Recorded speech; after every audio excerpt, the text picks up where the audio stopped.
Déroulement de l'épreuve. Dans cette partie compréhension de l'oral de l'examen de DELF B2, vous entendrez un document sonore de 5 minutes environ. Vous aurez d'abord 1 minute pour lire les questions, ensuite vous entendrez une première fois le document, puis vous aurez une pause de 3 minutes pour commencer à répondre aux questions. Vous entendrez une seconde fois le document, puis vous aurez encore 5 minutes pour compléter vos réponses.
Notre revue de presse s'achève et nous retrouvons maintenant Marlise Doucet pour sa chronique du jour. Je vous dis ce que je pense. Bonjour Marlise. Bonjour Thomas. Alors Marlise, toujours fascinée par l'histoire de ce pianiste que la police britannique n'est toujours pas parvenue à identifier? Eh oui. Vous souvenez-vous, chères auditrices et auditeurs de Radio C'est très bien FM, de ce fait divers complètement bizarre du pianiste non identifié, muet, amnésique, retrouvé une nuit par la police sur une plage en Angleterre, habillé en tenue de concert. Impossible de communiquer avec lui autrement qu'en le faisant jouer au piano pendant des heures. Ne trouvez-vous pas finalement que cette très sérieuse affaire policière ne constitue pas en fait l'histoire la plus mystérieuse et la plus poétique de l'année? Regardez, tous les éléments y sont. D'abord, le personnage. Un homme, plutôt bel homme, la trentaine passée, athlétique mais sans excès, au visage et à la coiffure de guerrier mais avec une expression de douceur d'enfant, habillé en tenue de concert. Ensuite, le décor. Une plage déserte, la pluie. Vous savez, cette fine pluie douce d'Angleterre qui s'installe de manière permanente dans le paysage. Et puis l'ambiance. La nuit, le silence, rythmé par le bruit des vagues. Et pour finir, à nouveau cet homme, énigmatique, sans mémoire, sans passé, sans parole, sans identité. Vous lui parlez?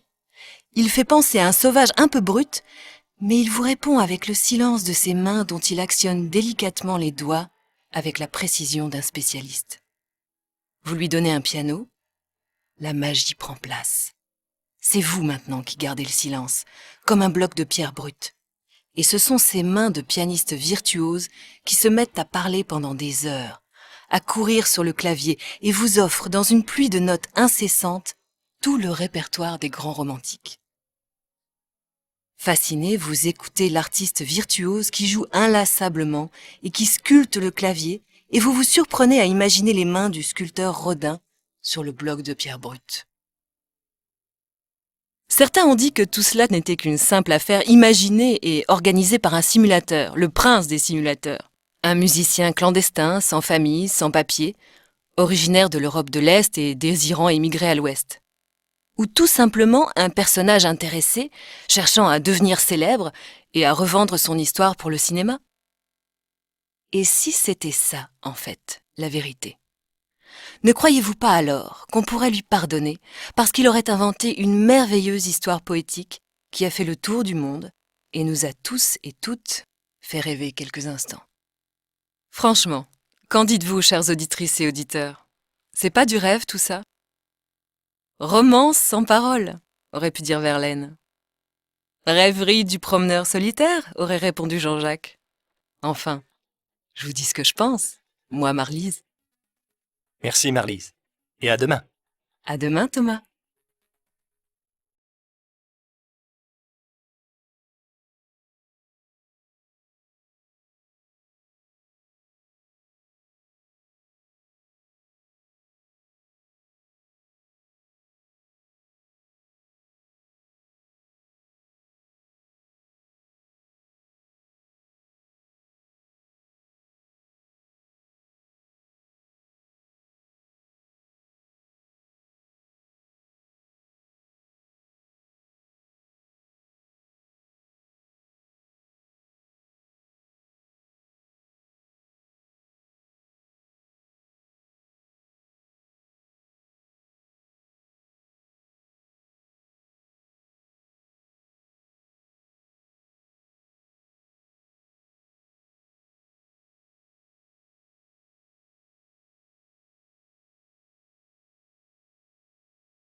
Notre revue de presse s'achève et nous retrouvons maintenant Marlise Doucet pour sa chronique du jour. Je vous dis ce que je pense. Bonjour Marlise.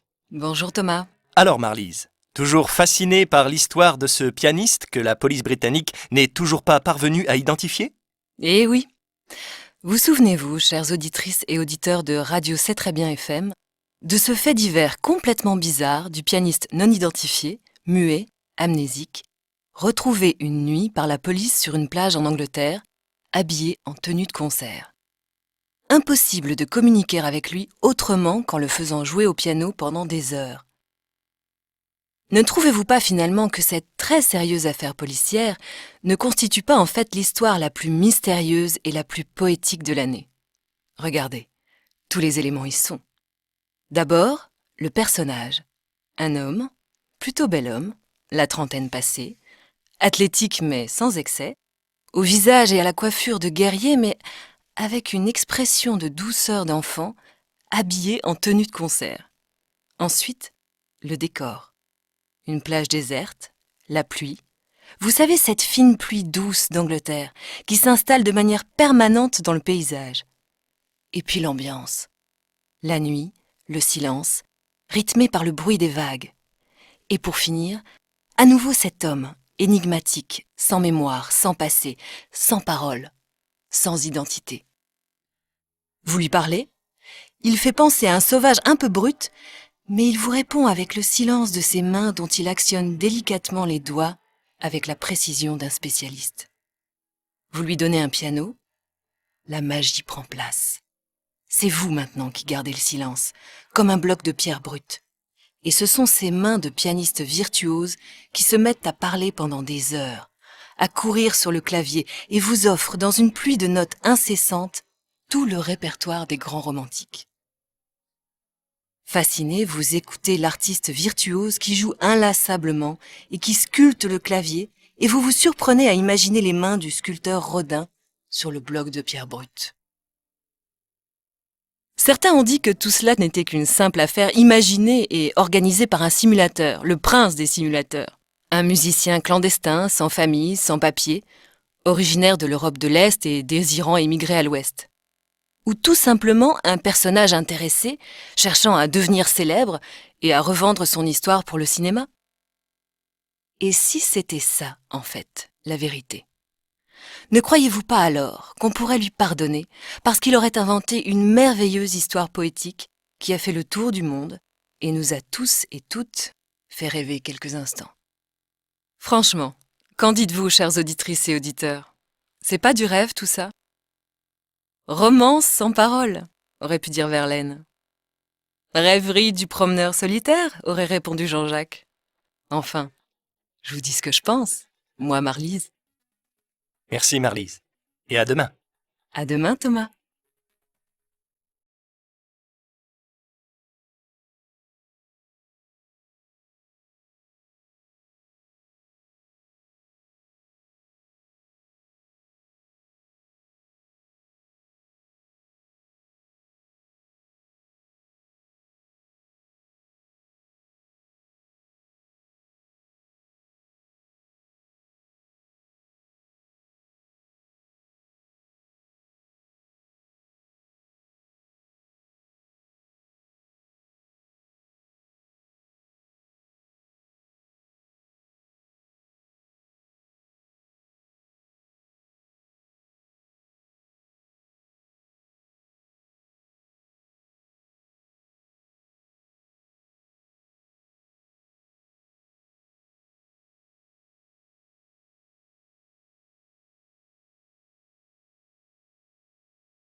Notre revue de presse s'achève et nous retrouvons maintenant Marlise Doucet pour sa chronique du jour. Je vous dis ce que je pense. Bonjour Marlise. Bonjour Thomas. Alors Marlise, toujours fascinée par l'histoire de ce pianiste que la police britannique n'est toujours pas parvenue à identifier?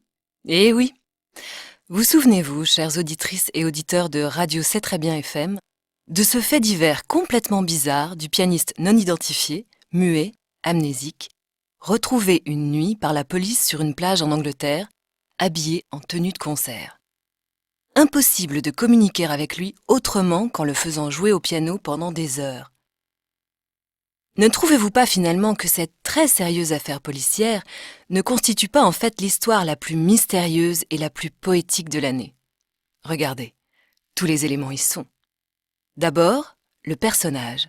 Un homme, plutôt bel homme, la trentaine passée, athlétique mais sans excès, au visage et à la coiffure de guerrier mais avec une expression de douceur d'enfant, habillé en tenue de concert.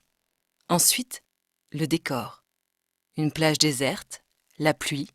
Vous savez, cette fine pluie douce d'Angleterre qui s'installe de manière permanente dans le paysage.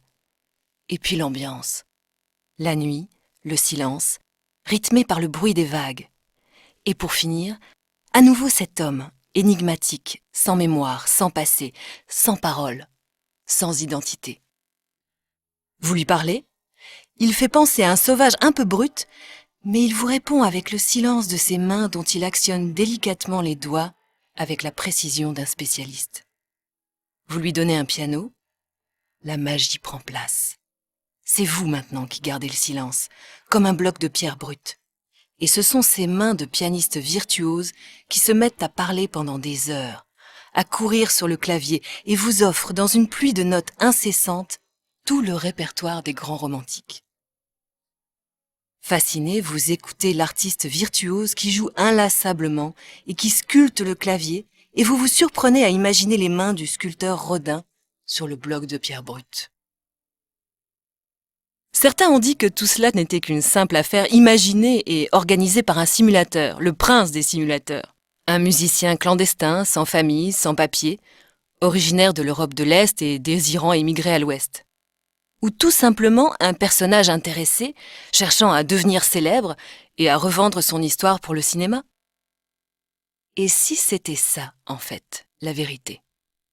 Ne croyez-vous pas alors qu'on pourrait lui pardonner parce qu'il aurait inventé une merveilleuse histoire poétique qui a fait le tour du monde et nous a tous et toutes fait rêver quelques instants? Franchement, qu'en dites-vous, chères auditrices et auditeurs? C'est pas du rêve tout ça? Romance sans parole, aurait pu dire Verlaine. Rêverie du promeneur solitaire, aurait répondu Jean-Jacques. Enfin, je vous dis ce que je pense, moi Marlise. Merci Marlise. Et à demain. À demain Thomas.